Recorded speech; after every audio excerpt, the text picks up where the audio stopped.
Lin Fei yang akan membeli emas murni cahaya hitam harus berebut dengan senior Li Chun yang juga ingin membeli emas murni yang sama. Bagaimana kelanjutannya? Langsung aja kita ke alur ceritanya. Lin Fei menyatakan bahwa emas murni cahaya hitam itu adalah miliknya. Senior Li Chun berkata bahwa puncak keseimbangan giok telah bangkrut dan kehabisan dana beberapa dekade yang lalu, dan kalau bukan karena kebaikan dari puncak pedang tajam, pastilah puncak keseimbangan giok kehabisan pedang dan tidak bisa berlatih. Setelah kebaikan-kebaikan itu, apakah Lin Fei masih ingin bersikap kurang ajar pada senior Li Chun karena menginginkan emas murni itu? 你居然还厚着脸皮想跟我抢星金！ Pertengkaran Lin Fei dan Li Chun menjadi pusat perhatian orang-orang di sana. Mereka berkata, bagaimana bisa Lin Fei yang merupakan murid termiskin di puncak keseimbangan giok berani menantang murid top dari puncak pedang tajam. Desas-desus menjadi melebar karena orang-orang merasa bahwa selain Chu Yuhua, murid-murid keseimbangan giok yang lain tidaklah berguna. Perkataan orang-orang semakin membuat Li Chun percaya diri untuk menekan Lin Fei. Li Chun bahkan berkata, jika mampu, Lin Fei sebaiknya membayar pedang-pedang dari puncak pedang tajam terlebih dahulu. 有本事，先把剑钱补上。 Song Xianxing yang merasa perkataan senior Li Chun berlebihan mengatakan bahwa memang benar pedang-pedang itu dibuat oleh puncak pedang tajam. Akan tetapi, semua itu adalah properti milik Sekte Wenqian, yang mana biaya ataupun kerjasama diputuskan oleh pemimpin sekte dan para tetua Sekte Wenqian. Jadi sangat tidak masuk akal jika Lin Fei yang hanya seorang murid harus membayar pedang-pedang itu. Li Chun marah dan bertanya, siapa engkau dan dari puncak mana? Xianxing dengan tenang menjawab bahwa ia bernama Song Xianxing dari puncak Xianxing atau puncak hukuman surgawi. Jawaban itu membuat Li Chun heran, apakah seorang dari puncak Xianxing perlu berurusan dengan hal sepele seperti ini? Song Xianxing menjawab bahwa saat ini ia sedang bertugas di sana, jadi tentulah ia harus berurusan dengan hal ini. Jika tidak, ia harus menjelaskannya pada seniornya. Li Chun kesal karena Song Xianxing menggunakan senior Wang Lingwan sebagai tameng atau backingan. Li Chun akan mengingat nama Song Xianxing untuk diberi pelajaran. 很好，我记住你了。 Senior Li Chun beralih pada Lin Fei dan bertanya, apakah Lin Fei yang miskin mampu membeli emas murni itu? Lin Fei menjawab bahwa ia mendengar penjual ingin menukar emas murni cahaya hitam dengan senjata ajaib yang bisa menahan energi yin jahat. Hanya karena senior Li Chun yang kaya saja tidak memilikinya, bukan berarti Lin Fei yang miskin tidak memilikinya juga. Senior Li Chun tertawa dan berkata, jangan membual, karena senjata ajaib sangat sulit didapatkan. Buktikan jika memang Lin Fei memiliki senjata ajaib. Lin Fei kemudian menunjukkan senjata ajaibnya, yaitu 3 lentera kuning. Li Chun dan orang-orang di sana tidak percaya dan meragukan keaslian dari senjata ajaib 3 lentera kuning itu. Penjual memeriksanya dan mengatakan bahwa senjata ajaib 3 lentera kuning itu memang asli dan mampu menahan energi yin jahat. Senjata itu juga adalah atribut api yang paling diinginkan oleh pemilik emas murni dan sudah pasti memenuhi persyaratan. Li Chun masih tidak percaya dan ingin memeriksa keaslian senjata ajaib itu. Ia terkejut karena ternyata itu memang benar harta karun 3 lentera kuning. Lin Fei mengatakan bahwa sudah jelas Lin Fei berhak memiliki emas murni itu. Senior Li Chun masih tidak terima karena dialah yang pertama kali melihat emas murni cahaya hitam itu. Siapa yang pertama kali melihat, dialah yang berhak menerimanya. Berapapun harga yang dibayar Lin Fei, tetap Li Chun yang akan menerima emas murni itu. 就是再拿出10个宝灯，我也不让。 Song Xianxing kesal dan berkata pada senior Li Chun untuk menghentikan omong kosong ini dan jangan melanggar peraturan dalam jual beli. Senior Li Chun malah menjawab, ia hanya tahu perkataan yang pertama datang yang pertama dilayani. Lin Fei membalas perkataan senior Li Chun dengan perkataan lain, yaitu hebat menggonggong tapi tidak bisa menggigit. Senior Li Chun marah dan menodongkan pedangnya pada Lin Fei. Song Xianxing berbisik pada penjual untuk memanggil seseorang bernama Senior Kong. Penjual menurut dan segera pergi. Song Tianxing ingin menengahi dengan berkata bahwa kita semua adalah sesama murid dan sebaiknya selesaikan persoalan ini dengan damai. Senior Li Chun berkata bahwa Lin Fei tidak layak menjadi sesama murid dengannya, bahkan guru dari Lin Fei, yaitu Luo Shenxiao, akan menundukkan kepalanya ketika melihat Li Chun. Perkataan Li Chun yang menghina dan kurang ajar pada guru Luo Shenxiao membuat Lin Fei marah dan terjadilah perkelahian. Berikut cuplikannya. 卑鄙！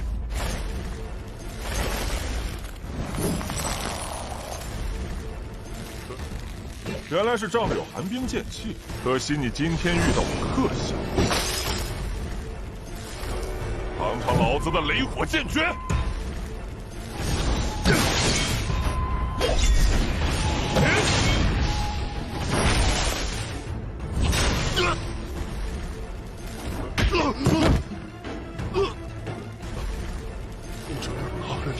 不可能！ Lin Fei menyerang dengan menggunakan aura pedang es miliknya. Li Chun meremehkan teknik itu karena Li Chun memiliki teknik pedang guntur dan api yang diperkirakan tentu saja akan menang melawan es. Yang terjadi, justru aura pedang es milik Lin Fei mampu memenangi duel sehingga Li Chun terpental hanya dengan satu serangan saja. Li Chun tidak percaya bagaimana bisa teknik es bisa menang melawan teknik api. Tepat saat itu, datang Senior Kong Fang dari puncak senjata ajaib. Lin Fei merasa Senior Kong terlihat tidak berbahaya dan mudah didekati, namun ternyata semua orang menghormati beliau dan bahkan Senior Li Chun tidak berani bersikap gegabah. Song Tianxing memberitahu Lin Fei bahwa Senior Kong Fang adalah yang bertanggung jawab atas pertukaran senjata ajaib. Bahkan, senior dari Song Tianxing juga tidak berani menyinggung perasaannya. Mendengar itu, Lin Fei justru memperkenalkan diri dan memberi hormat pada Senior Kong Fang. Senior Kong Fang terlihat ramah dan senang dan memuji keterampilan dari Lin Fei. Lin Fei menolak pujian itu dan mengatakan bahwa dirinya sangat gegabah dan malah melanggar aturan di pertukaran senjata ajaib. Lin Fei meminta maaf pada Senior Kong Fang. Senior Kong Fang berkata bahwa benda yang rusak karena perkelahian tidak ada hubungannya dengan Lin Fei. Senior Kong justru akan meluangkan waktu untuk Lin Fei jika lain kali Lin Fei kembali ke pertukaran senjata ajaib. Song Tianxing sangat heran dengan sikap Senior Kong. Lin Fei dan Song Tianxing kemudian pamit untuk pergi. Lin Fei berbalik dan menanyakan apakah kesepakatan jual beli masih berlaku. Penjual menjawab bahwa masih berlaku dan penjual akan melakukan kesepakatan dengan pemilik emas murni cahaya hitam. Emas murni akan dikirim ke rumah Lin Fei dalam beberapa hari. Lin Fei sekali lagi pamit pada Senior Kong.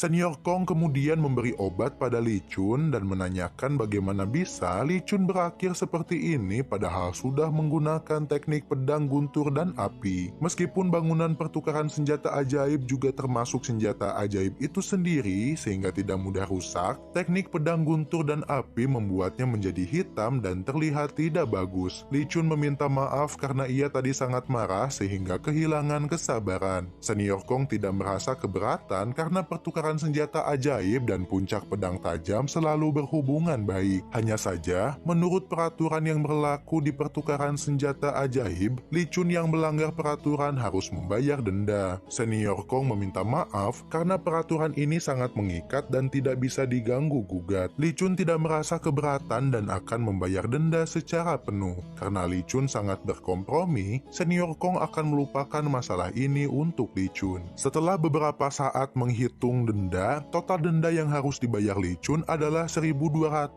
batu roh. Tagihannya akan dikirim ke puncak pedang tajam. Li Chun kaget mendengar jumlah denda yang harus dibayar. Melihat Li Chun kaget, Senior Kong awalnya akan menghitung ulang denda. Namun Li Chun melarang dan berkata bahwa perhitungan Senior Kong tentu saja benar. Hanya saja, saat ini Li Chun tidak membawa banyak batu roh, jadi Li Chun akan langsung mengantarnya dalam beberapa hari ke pertukaran senjata ajaib. Senior Kong setuju dan meminta juniornya untuk mengantar pulang Li Chun yang sedang terluka. 要不过2天，我再亲自送到万宝楼来。 Setelah sisa perkelahian dibereskan, salah satu junior bertanya mengapa senior Kong hanya menghukum Li Chun, padahal Lin Fei juga bersalah. Bukankah puncak senjata ajaib dan puncak pedang tajam selalu berhubungan baik? Senior Kong menjawab, terkadang kau perlu meninggalkan yang lebih buruk untuk mendapatkan yang lebih baik. Tidak perlu merasa kasihan. Junior kebingungan karena seingatnya ini adalah kali pertama senior Kong bertemu Lin Fei. Senior Kong menjawab, teknik pedang guntur dan api menahan aura pedang es milik Lin Fei. Tapi Lin Fei mampu melukai Li Chun dengan serius hanya dengan satu serangan. Bukankah itu adalah bakat yang istimewa? Junior pernah mendengar bahwa Lin Fei berlatih teknik 10.000 pedang. Senior Kong merasa itu tidak mungkin karena menurutnya istilah yang tepat untuk teknik itu adalah satu seni pedang untuk 10.000 teknik dan hanya untuk menipu anak-anak. 这样的天赋，你见过吗？ Di perjalanan pulang, Song Tianxing bertanya, apakah Lin Fei akrab dengan senior Kong Fang? Lin Fei menjawab, ini adalah kali pertama Lin Fei bertemu dengan senior Kong. Song Tianxing heran mengapa senior Kong tidak menanyakan apa-apa pada Lin Fei dan bahkan membiarkan Lin Fei pergi tanpa hukuman apapun. Lin Fei menjawab, tentu saja itu dikarenakan senior Kong mampu melihat bakat Lin Fei yang luar biasa dengan matanya yang tajam, sehingga ingin berteman dengan Lin Fei. Song Tianxing terdiam beberapa saat, kemudian mengatakan bahwa itu tidak mungkin, karena Lin Fei hanya mengalahkan senior Li Chun yang tidak berguna. Jadi Lin Fei jangan pamer begitu. 那他怎么问都不问，也没罚你就让你走了。 Keesokan paginya, Li Chun misuh atau mengomel tuan besar mana yang datang ke puncak pedang tajam pagi-pagi begini. Dan mengapa guru bersikeras agar Li Chun yang harus menyambutnya. Li Chun merasakan sakit di kedua lengannya. Ia menyalahkan Lin Fei karena Li Chun harus begadang sepanjang malam melemparkan pedang untuk melunasi hutangnya. Li Chun berencana membalaskan dendam ini pada Lin Fei. Tak disangka, ternyata Lin Fei berada di sana dan menyapa senior Li Chun. Sapaan Lin Fei yang seperti mengejek membuat Li Chun sangat kesal. 早啊，李师兄，又见面了。